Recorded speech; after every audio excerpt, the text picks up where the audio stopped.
আমার একটা কাজ করে দিতে পারবেন? কি কাজ মা? নূপুর যখন তার হারানো বাবা মাকে ফিরে পেল তখন কিন্তু সেই সাথে তার আগের নাম আয়শাও ফিরে পেল।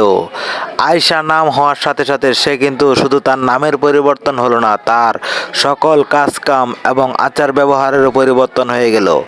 নূপুর হয়ে উঠল অহংকারী একটি মেয়ে, যার নাম এখন আয়শা। সে কিন্তু সেই বাড়ির আগের পালিত মেয়ে সুলতানার উপর অনেক অত্যাচার করতে শুরু করে দিল। তা কিন্তু সহ্য করতে পারছিল না হামিদ। হ্যালো বন্ধুরা, আসসালামু আলাইকুম। কেমন আছেন সবাই? আশা করি সবাই ভালো আছেন। তো সুপ্রিয় ভিউয়ার্স, ইতিমধ্যে আপনারা অহংকারী চাকর দয়ালু মালিক নাটকের 6 নম্বর পর্ব দেখে ফেলেছেন এবং অধীর আগ্রহ অপেক্ষায় আছেন পরবর্তী 7 নম্বর পর্বটি কবে আসবে এবং কি করলে সবার আগে দেখতে পাবেন। সমস্ত কিছুই জানিয়ে দেবো আজকের এই ছোট্ট 2 মিনিটের ভিডিওটিতে। তাই সম্পূর্ণ ভিডিওটি দেখতে থাকুন কোনো রকম স্কিপ করা ছাড়া। আর হ্যাঁ সুপ্রিয় ভিউয়ার্স, আপনি যদি আমাদের এই ছোট্ট চ্যানেলে নতুন হয়ে থাকেন তাহলে অবশ্যই চ্যানেলটি সাবস্ক্রাইব করে পাশে থাকা বেল আইকনটি বাজিয়ে রাখবেন।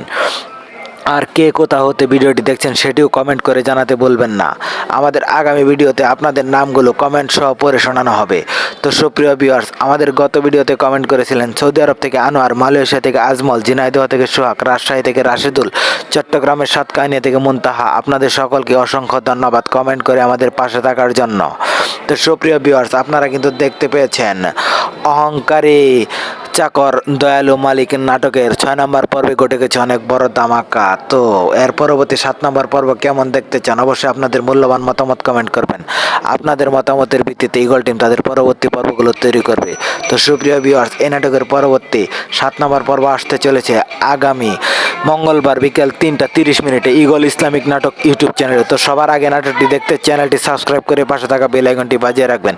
তো সবাই ভালো থাকবেন, সুস্থ থাকবেন। আবারও দেখা হবে নতুন কোনো নাটকের নতুন কোনো আপডেট নিয়ে। আল্লাহ হাফেজ।